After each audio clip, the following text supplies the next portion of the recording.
السلام علیکم پیارے بچوں، تاریخ نویسی مغربی روایت کے تحت آج ہم دیکھیں گے تاریخ نویسی کی روایت۔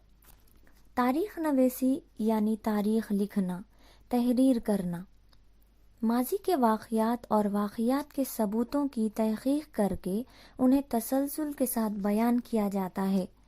تاریخ میں ماضی کے واقعات کو دستیاب ثبوتوں کے تجزیاتی تحقیق کے ذریعے پیش کیا جاتا ہے اور پیشکش کے اسی طریقے کو تاریخ نویسی کہتے ہیں۔ یہاں دو باتوں پر زور دیا جا رہا ہے، ایک تو ماضی کے واقعات سے متعلق ثبوت اور دوسرا ان ثبوتوں کی تحقیق، یعنی تاریخ لکھنے کے لیے سب سے پہلے محقق کو ثبوتوں کی ضرورت ہوگی، ثبوت ملنے پر ثبوتوں کی جانچ ہوگی، اسی کے بعد تاریخ لکھنے کا آغاز ہوگا۔ پیارے بچوں، آپ جانتے ہیں کہ مصوری کرنے والا مصور کہلاتا ہے تو اشعار تحریر کرنے والا شاعر۔ اسی طرح تاریخ کو تحقیقی طور پر پیش کرنے والے محقق کو تاریخ نویس یا مورخ کہتے ہیں۔ جس طرح ہم نے دیکھا کہ گزرے ہوئے زمانے کے واقعات مورخ آپ تک پہنچاتا ہے، تو کیا ماضی کے ہر واقعے کا اندراج مورخ کر سکتا ہے؟ کیا ہر واقعے کی معلومات آپ تک پہنچانا ممکن ہے؟ مورخ کے لیے یہ ممکن نہیں۔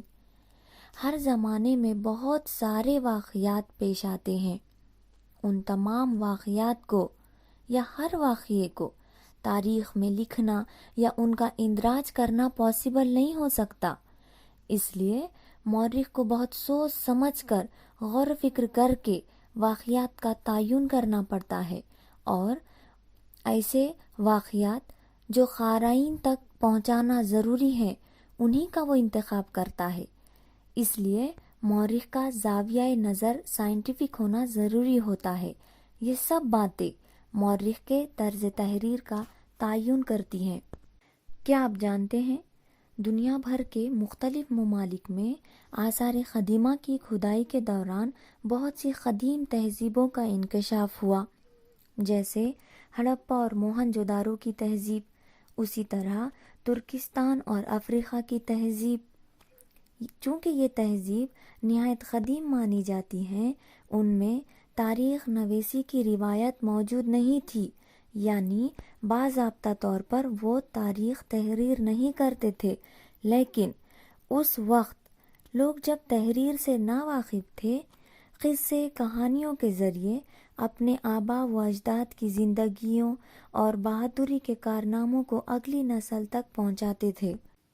اس کا مطلب یہ ہوا کہ بھلے ہی تحریر سے واقفیت نہ ہو، لیکن اپنی تاریخ کی بقا کے لیے قدیم تہذیبوں نے تصاویر، قصہ گوئی، گیت اور پواڑوں کا استعمال کیا، پتھروں کو تراش کر مورتیاں بنائیں جو ہمیں قدیم تہذیب کی کہانیاں سناتی ہیں، اور آج مورخ انہی وسائل کا استعمال کرتا ہے اس زمانے کو پڑھنے کے لیے۔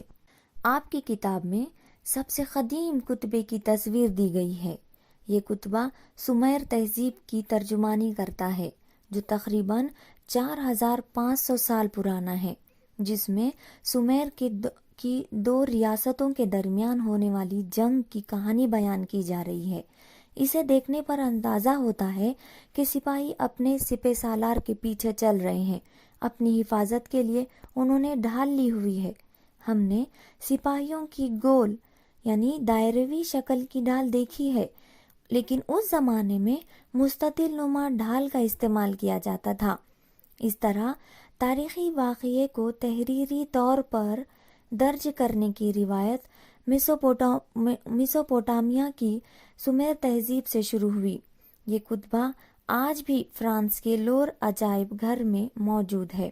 اس طرح کے کتبوں اور مجسموں نے ہمیں قدیم تہذیب کی ٹیکنیک اور منصوبوں کا علم دیا ہے۔ اب یہ کتبہ آج بھی فرانس کے لور عجائب گھر میں موجود ہیں۔ اس طرح کے کتبوں اور مجسموں سے ہم قدیم تہذیب کی ٹیکنیک اور منصوبوں کا علم حاصل کر سکتے ہیں۔ اب آئیے ہم آتے ہیں جدید تاریخ نویسی کی طرف۔ جدید تاریخ نویسی یعنی قدیم پرانی روایتوں سے ہٹ کر نئے طرز سے تحریر ہونے والی تاریخ۔ جدید تاریخ نویسی کی 4 خصوصیات ہیں۔ نمبر 1 ہے، یہ سائنسی طریقہ ہے۔ اس کی ابتدا مناسب سوالوں سے ہوتی ہے، یعنی واقعات سے متعلق سوالات پوچھے جاتے ہیں اور پھر انہی سوالات کے جوابات تلاش کیے جاتے ہیں۔ قدیم زمانے میں مذہب، دیوی دیوتا، جن، پری، بھوت جیسے قصوں کو اہمیت حاصل تھی۔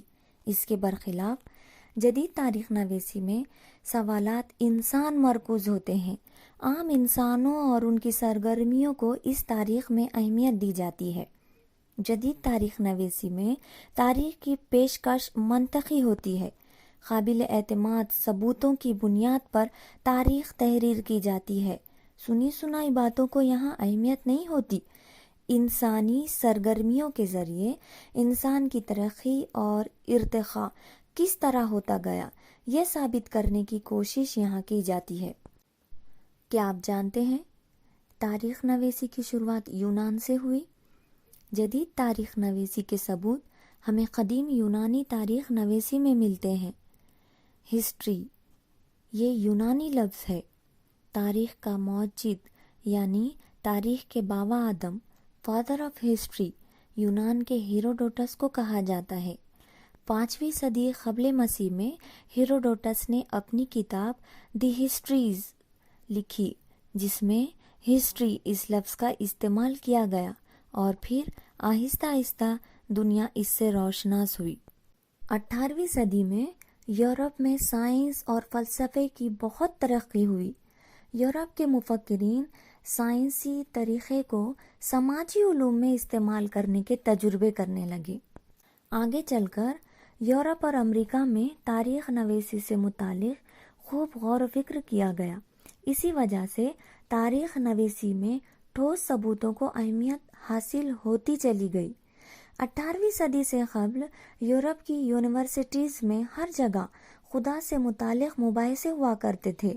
فلسفے کو زیادہ اہمیت دی جاتی تھی، لیکن آہستہ آہستہ یہ حالات بدلتے گئے اور 1737 میں جرمنی میں گاٹنگین یونیورسٹی قائم ہوئی اور اسی یونیورسٹی میں پہلی مرتبہ تاریخ مضمون کو آزادانہ درجہ دیا گیا اور جرمنی کے دیگر یونیورسٹیز میں بھی تاریخ کا مطالعہ کیا جانے لگا۔ اب تک کی معلومات سے ہم نے تاریخ نویسی، قدیم تہذیبوں میں تاریخ کی بقا، جدید تاریخ نویسی کی خصوصیات اور تاریخ کے آغاز سے متعلق معلومات حاصل کی۔ ہم امید کرتے ہیں کہ آج آپ کو کچھ نیا سیکھنے میں مدد ملی ہوگی۔ اللہ حافظ۔